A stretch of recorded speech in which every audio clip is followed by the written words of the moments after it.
When the walls fell and the hungry child cried out for help,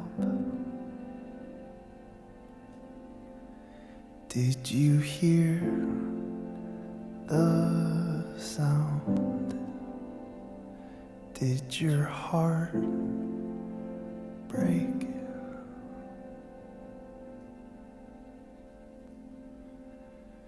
Does your heart break now?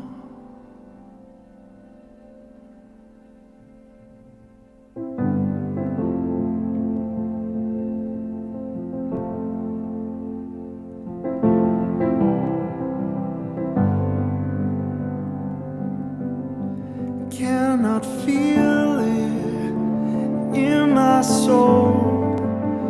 I cannot see you. I'm alone. Can the blind have sight? Have sight?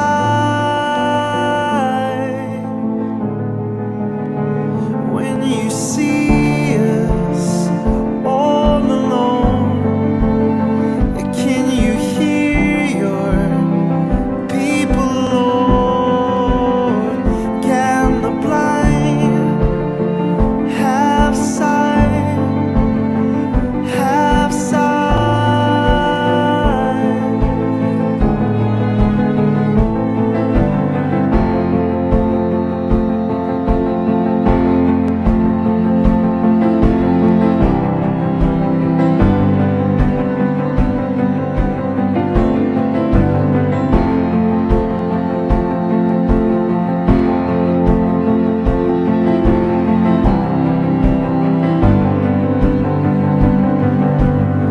The world is burning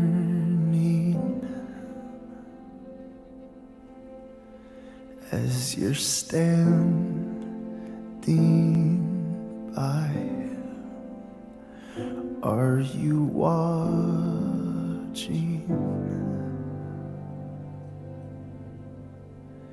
as your children die?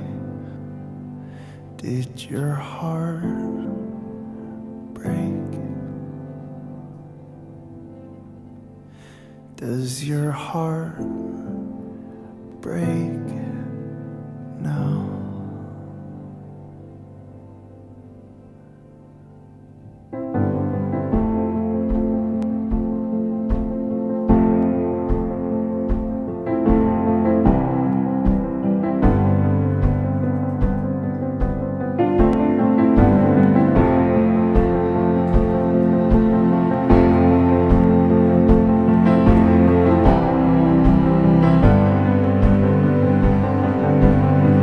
Cannot feel it in my soul. I cannot see you. I'm alone. Can the blind have sight? Have sight?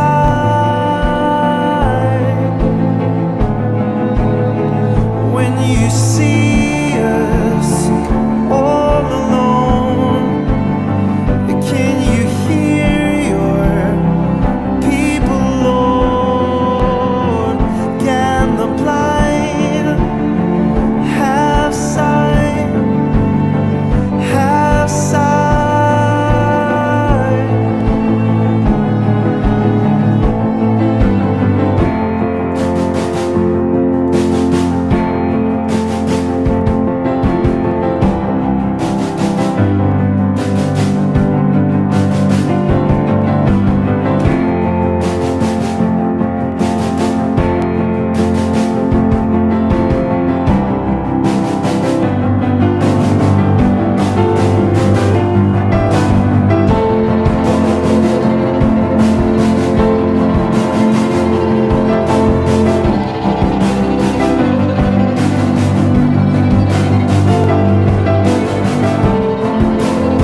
Does your heart break? Does your heart break?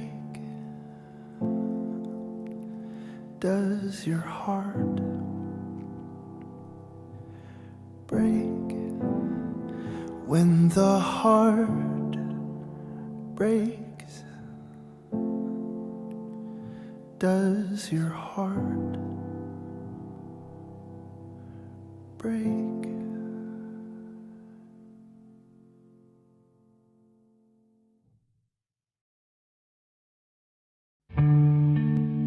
It was a different kind of Passover, to say the least. I remember right when we sat down, Philip leaned over to me and he whispers, "Hey, Thomas, I feel like something special's gonna happen tonight."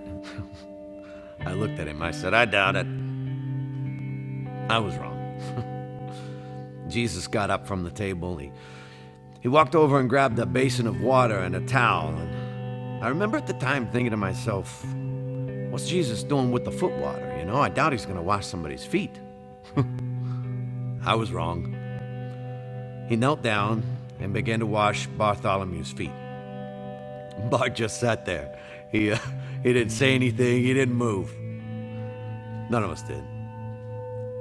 Jesus finished and went on to James and Andrew and the rest of us. I remember at the time thinking, this is so strange, yet wonderful. And then I thought, I doubt anybody's gonna say anything right now. I was wrong. You know who broke the silence. Peter. No way you're gonna wash our feet. I mean, that's what I told him. He could wash other people's feet, but he wasn't gonna wash mine. I looked at him and I said, Jesus, you're not gonna wash our feet. I mean, you're the king. And he looked at me and he said, well, then you can have nothing to do with me. And I'm like, ouch. Okay, wash my feet, wash my hands, wash my whole body if you have to. He looked at me and said, no, your feet will be fine, Peter. In the midst of him washing our feet, he teaches us servanthood. Then Jesus took some bread and some wine, he blessed it, and he served it to us. He said it was a new covenant with his blood. And he said, tonight, all of you will lose faith in me. I remember thinking right then, lose faith in you? Never. But I didn't say anything. I just sat there. I couldn't just sit there. I had to say something, so I looked at him and I said, Jesus, I love you. You can count on me. Everybody else may fall away, but I will not. You can count on me. He looked at me and he smiled and he said, Peter, you'll deny me 3 times for tomorrow morning. Ouch. The next thing I knew, we were wrapping things up and we were headed to the garden to pray.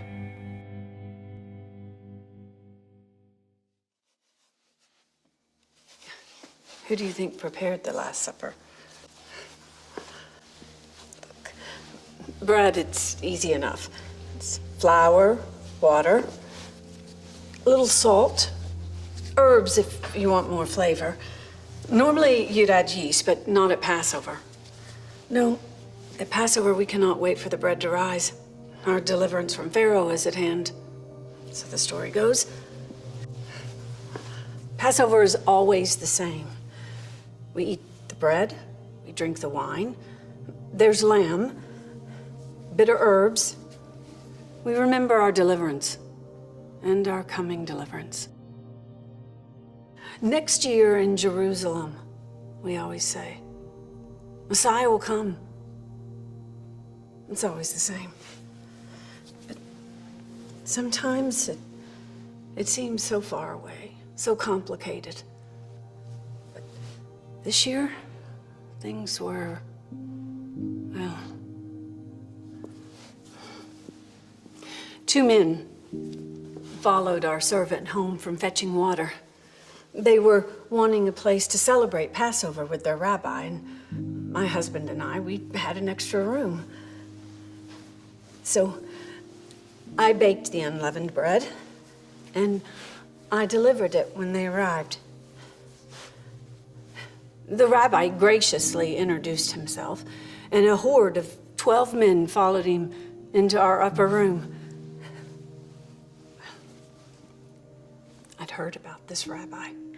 Wild tales of healing blind men, raising the dead, walking on water.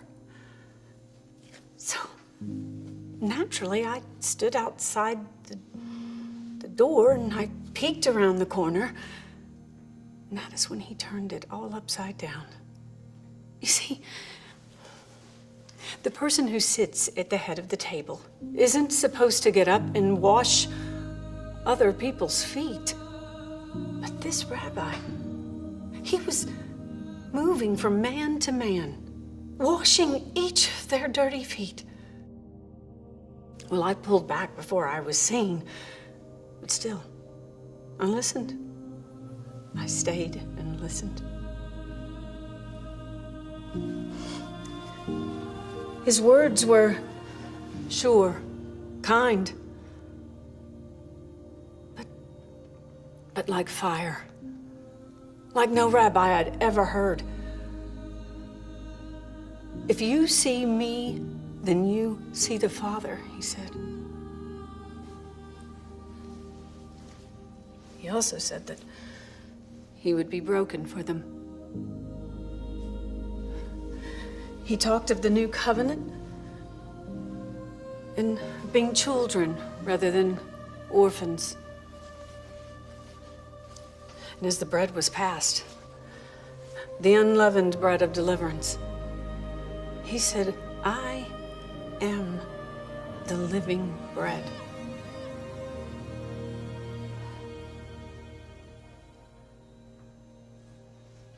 Living bread. What could we have understood about that at the time? A new covenant was coming, and our deliverance was at our doorstep.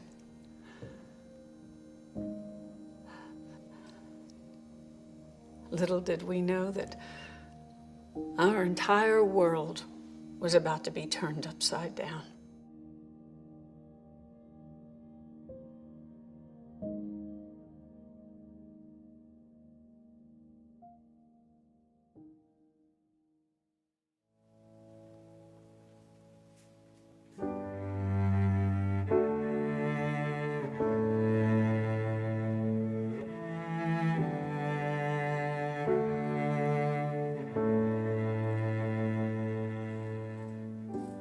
My life is yours,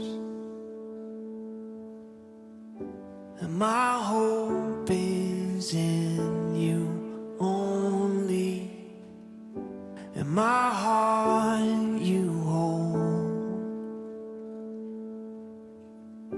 'cause you made this sinner holy and holy.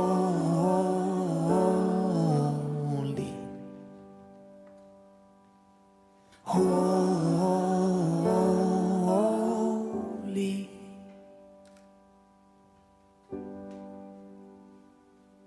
'cause your glory is so beautiful. I fall onto my knees in awe, and the heartbeat of my life is to worship in your light. 'Cause your glory is so beautiful. 'Cause your glory is so beautiful.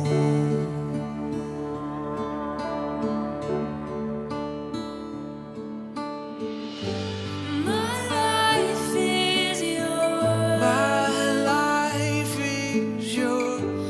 My hope is in you.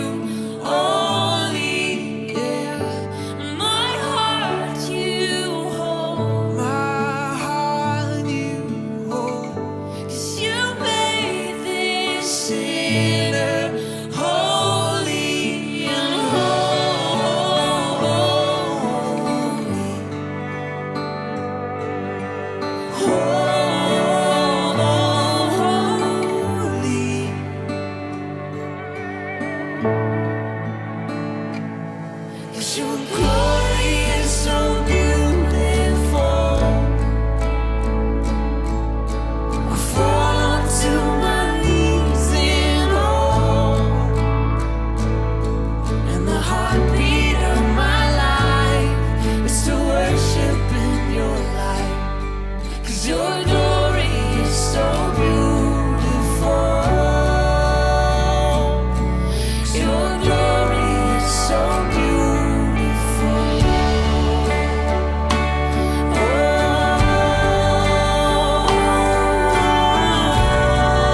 God, we thank you for tonight, for this space, for this moment in time together, to lift your name, bring you praise.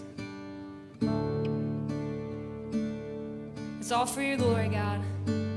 It's all for you. We love you. It's in Jesus' holy and precious name we say together, amen.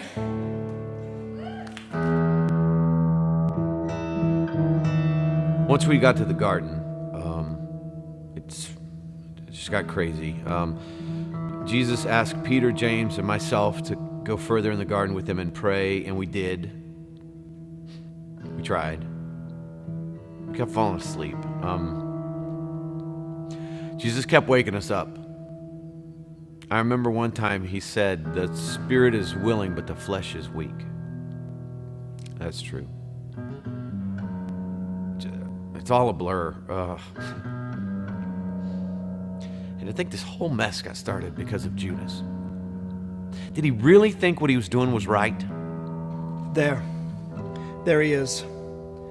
He's the one you want, the one praying by himself. Now the others, they will come up and try to create some scene. But the one that I kiss on the cheek, that's the one you want. Now 30 pieces of silver, right? That's what we agreed upon? 30 pieces. Forget about the rest. The one that I kiss on the cheek, that's the one you want. A kiss? Judas betrays Jesus with the kiss of a friend? And then it got crazy. Peter grabs a sword and he cuts off this guy's ear. And Jesus just reached down and picked it up and put it right back on the guy's head, as if nothing had happened. And then they took him. I'd love to tell you that we fought for him, but we didn't. Everyone ran. I ran.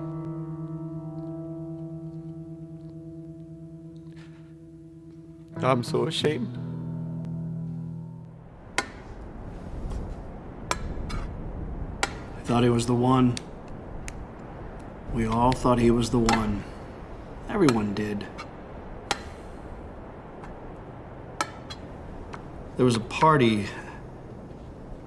and we were all there, and some woman comes in, and she has a bottle of perfume, expensive perfume, and she just pours it all over him. She did that because she thought he was the one. What a waste. We could have sold that perfume and used the money for a greater purpose. I tried to tell him as much, but he came back at me insinuating that he was the purpose. Even so, I believed he was the one. I believed that he was going to turn everything upside down. I just knew it. I mean, people would have followed him anywhere. All he had to do was just say the word, but he wouldn't say the word. Instead, my time has not yet come. That's what he would say over and over to me. My time has not yet come.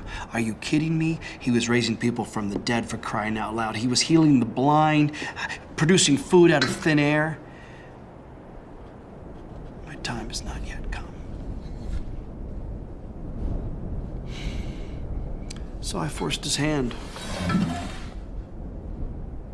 I made his time come. Things needed a push, and I was the only one that had the courage to do it.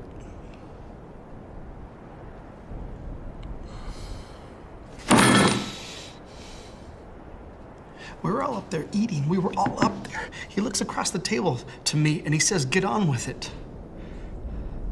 How did he know what I was going to do?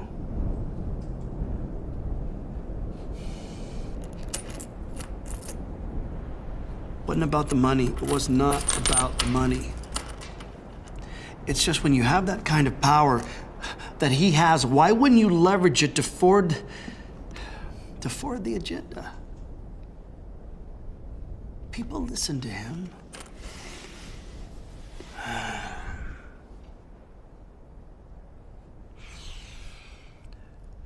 You know the sound a wave makes after it hits the shore? And how quiet it gets after a few seconds when it stops?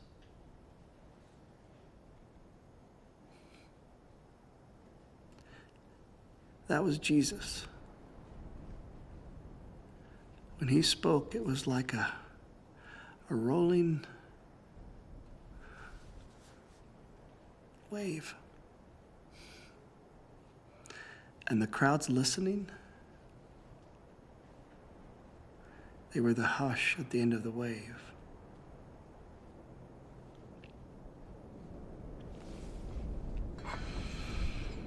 Because when he spoke and you were there in his presence, there was no doubt in anyone's mind he was the one.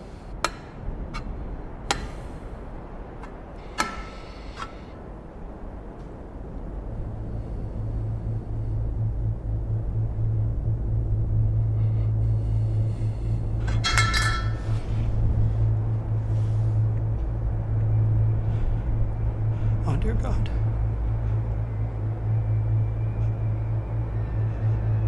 What have I done? What have I done?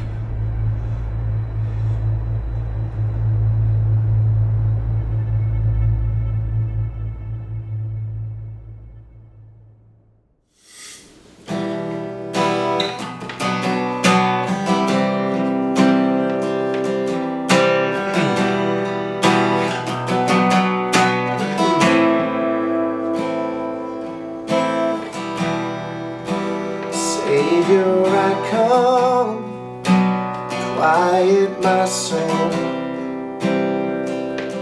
Remember,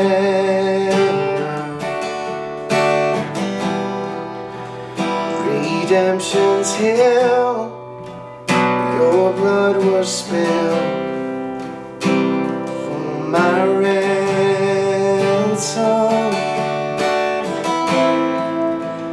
Everything I once held dear, I count it all as lost.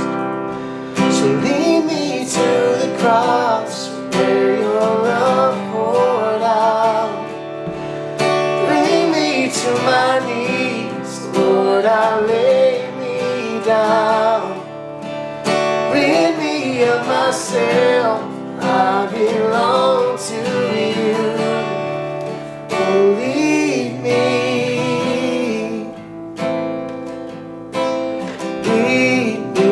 to Christ.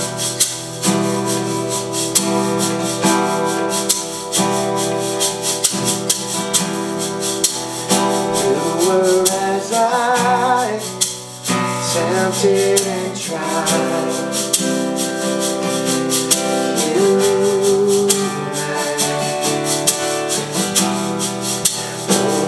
Became flesh for my sin and death.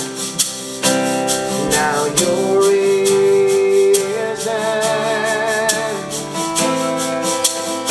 Everything I once held dear, I count it all as lost. So lead me to the cross where your love poured out. Bring me to my knees, Lord, I lay me down. Rid me of myself, I belong to you. Oh, lead me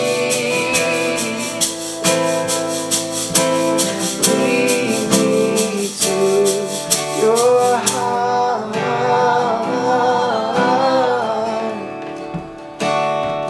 To your heart.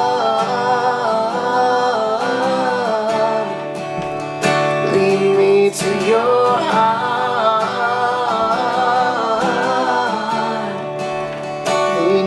to your heart,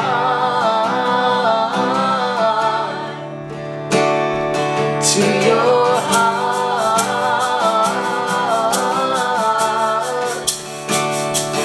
to your heart. Lead me to your heart. Lead me to your heart.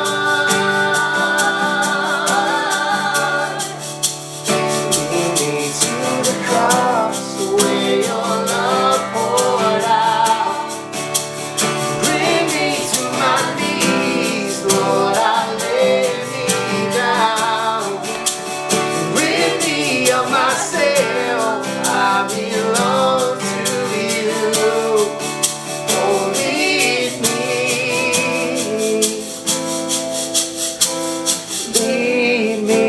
to the cross.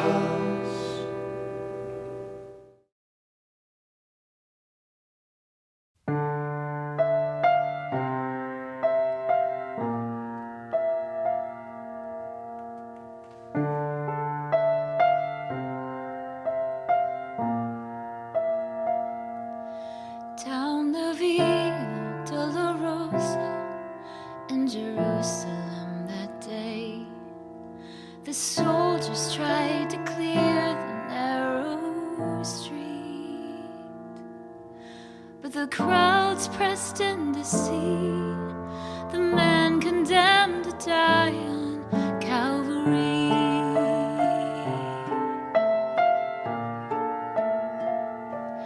He was bleeding from a beating, there were stripes upon his back, and he wore a crown of thorns upon his head, and he bore with every step the scorn of those who cried out for his death.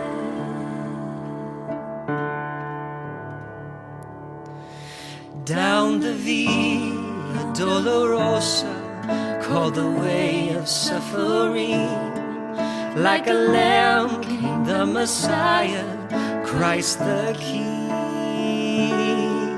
But he chose to walk that road out of his love for you and me.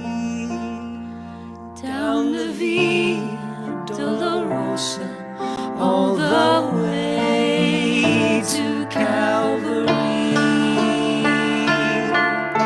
The blood that would cleanse the souls of all men made its way to the heart of Jerusalem. Down the Via Dolorosa, called the way of suffering, like a lamb came the Messiah, Christ the King. But he chose to walk that road out of his love for you and me. Down the Via Dolorosa, all the way to Calvary.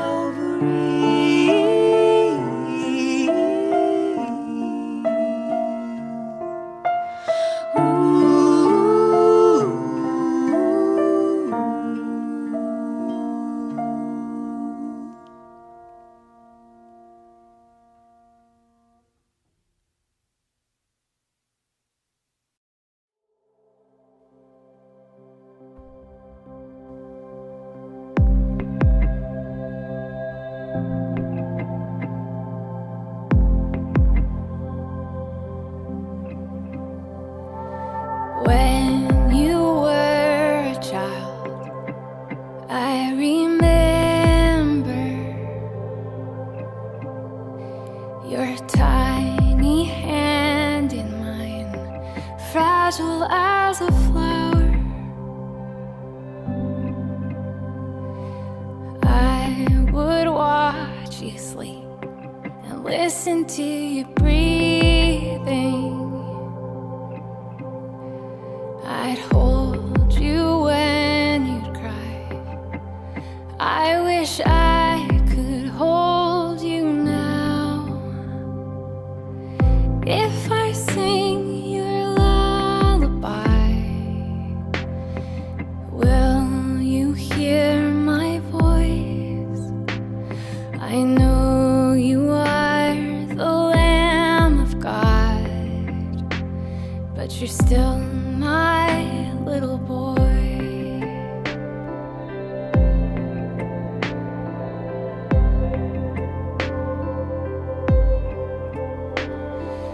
In the dead of night, you would call me. Water, mama, please. Life was simple then. I hear you calling now, suffering and bleeding. This your cup to drink, so I'd never thirst again. If I sing your lullaby, will you hear my voice? I know you are the Lamb of God, but you're still my little boy.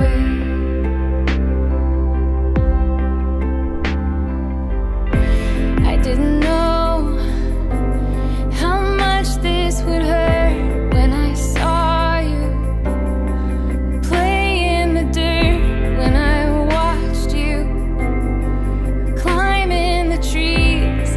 Didn't know you would climb one for me, for me.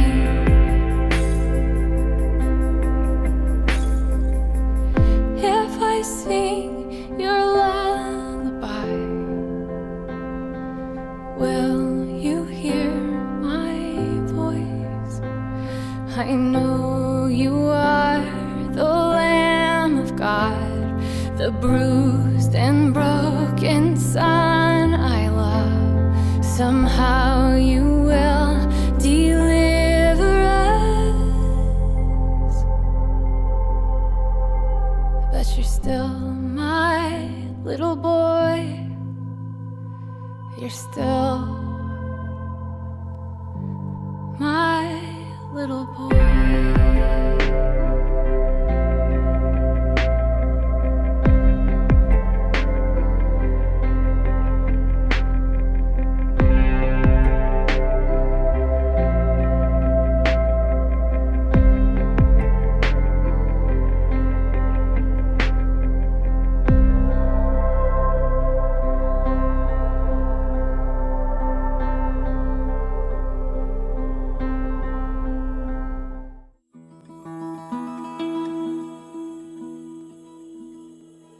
I crucified Jesus. It's what the crowd wanted, and that's what they got. And personally, I don't feel like that man did anything to deserve that, but I was just a soldier doing my job. When the governor gave his sentence, that's when I would go to work. I loved that job. I felt like I was administering justice every time I nailed someone to a tree. But that man didn't deserve that. Didn't make sense to me. It makes no sense. There I was, rotting in a jail cell for stealing, murdering. You name it, I've done it. And I knew the next time I stepped foot outside that jail cell, well, and that was it. So the guards, they came and got me, and they put me beside this guy that was beaten to a pulp. Then Governor Pilate started asking the crowd, which one of these men do you want me to set free? I mean, it was obvious. I mean, the crowd, they're going to say, let Jesus go. And then I was going to tell them where they could go. And then the crowd, they started chanting Barabbas. I mean, they were saying my name. They were saying my name over and over and over again. The guards, they threw me to the crowd, and they took Jesus to Golgotha. I mean, one minute I am a man marked for death, and then the next I'm free. It made no sense. So I followed him all the way to Golgotha. I was stationed at Golgotha that day. We just raised the second criminal when they brought him to me. I'll never forget the way he looked. He'd been beaten, spit on, whipped. He was unrecognizable as a man. Hideous. What was left of his clothes were stripped off of him, and he was thrown down on the cross. That's when I went to work. Generally, when you crucify a man, the first hand is the most difficult. The criminal wants to get away, he fights you. So I would have 2 soldiers hold him down, but this guy, he didn't put up a fight. I just thought he was exhausted. As an executioner, I've been called every name in the book. I've had men yell at me, plead with me.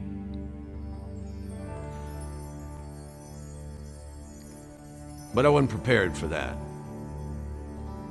He looked at us. He looked at me. And he said, "Father, forgive them. They don't know what they're doing." He forgave me. Forgive them. He said, forgive them. Who is he? Forgive. It should have been me up there. I was the one that was supposed to be hanging on that cross. He took my place. Then I looked up, and I remember he took a deep, agonizing breath, and he said, "It is finished." And then he died. Surely, this man was the Son of God.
Sometimes it causes me to tremble, tremble, tremble. Were you there when they laid him in a tomb? Were you there?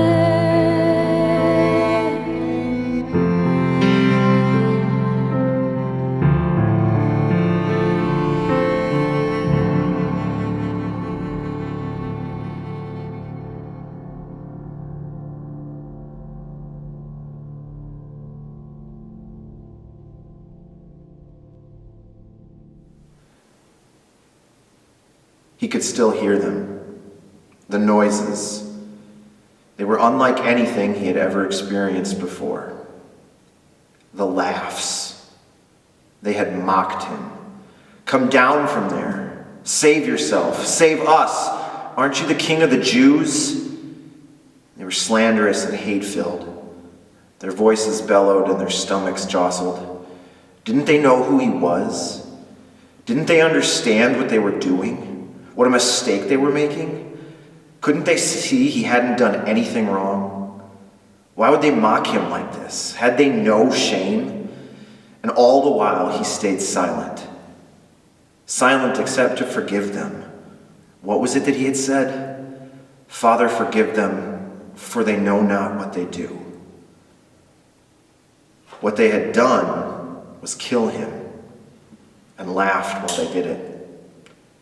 The nails. He'd never noticed before the piercing sound a nail made as the hammer struck it on the head. The way the metal almost seemed to be crying out. The sound it made as it drove through his flesh and pounded into the wood. Devastating. That was the best way he could describe it. The clangs and the thuds jumbled together into one devastating sound. And that sound was death. The screams, the way Jesus had screamed as the scourger did his work, as the whip cut through his skin, the way he cried out as the nails went through his hands, his feet.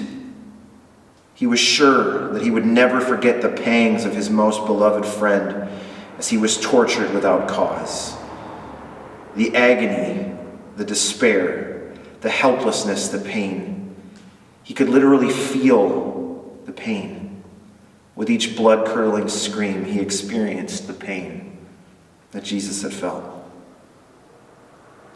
And then there were the lies.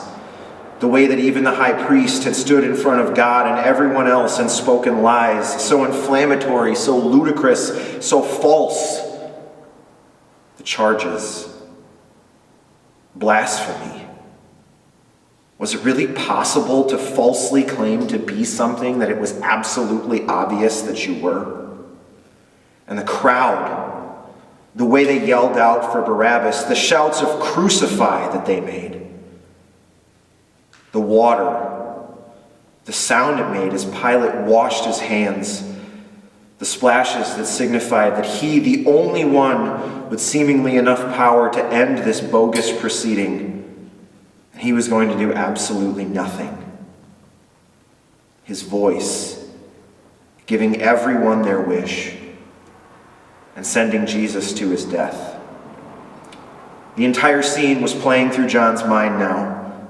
It was all he could do to not remember every single intimate and excruciating detail. As they went out, they found a man of Cyrene, Simon by name, and they compelled the man to carry his cross. And when they came to a place called Golgotha, which means place of a skull, they offered him wine to drink mixed with gall, but when he tasted it, he would not drink it. And when they had crucified him, they divided his garments among themselves by casting lots. And then they sat down and kept watch over him there. And over his head they placed a charge, a sign with the things against him, which read, "This is Jesus, the King of the Jews." And then 2 robbers were crucified with him, one on the right and one on the left. And as those who passed by derided him, wagging their heads, they said, "You who would destroy the temple and rebuild it in 3 days, save yourself. If you're the king of the Jews, if you're the Son of God, come down from that cross." So also the chief priests and the scribes and the elders, they mocked him, saying, "He saved others. He can't even save himself.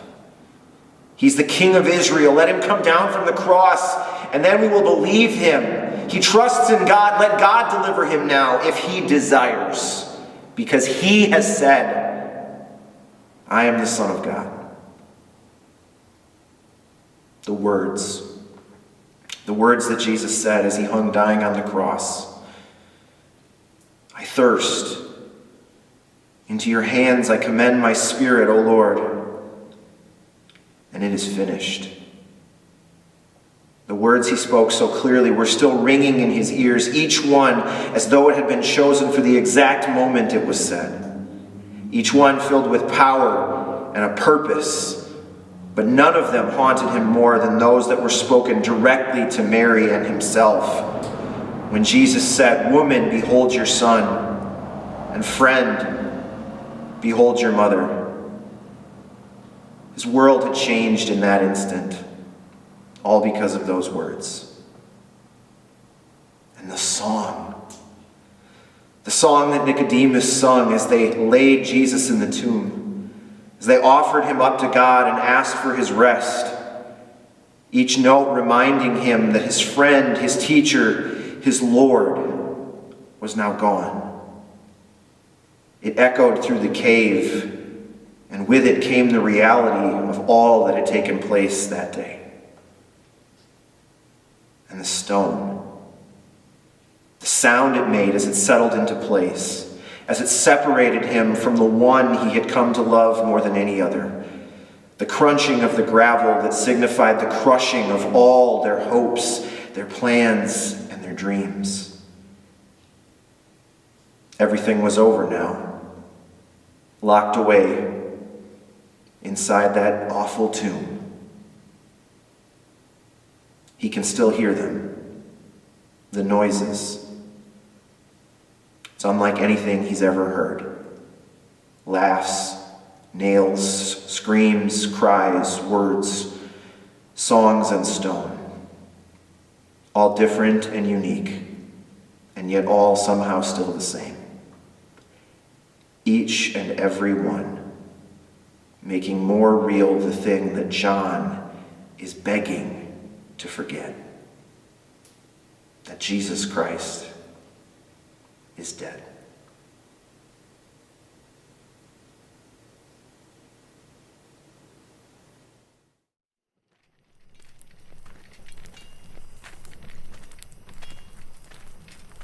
Lau Danesh Hana Hayau Le Ahodo Dat Marlan Inanatu Mashicha Bara de Haleha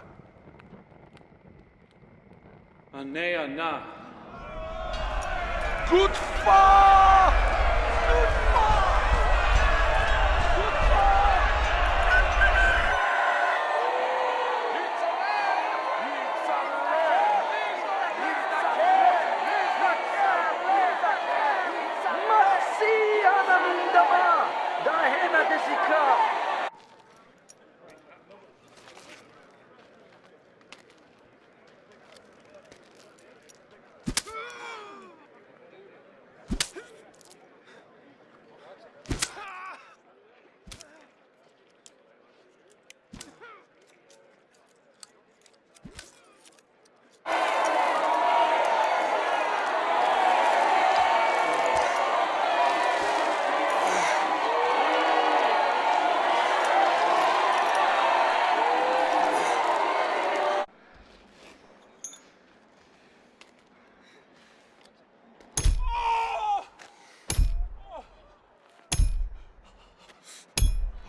Mashlam.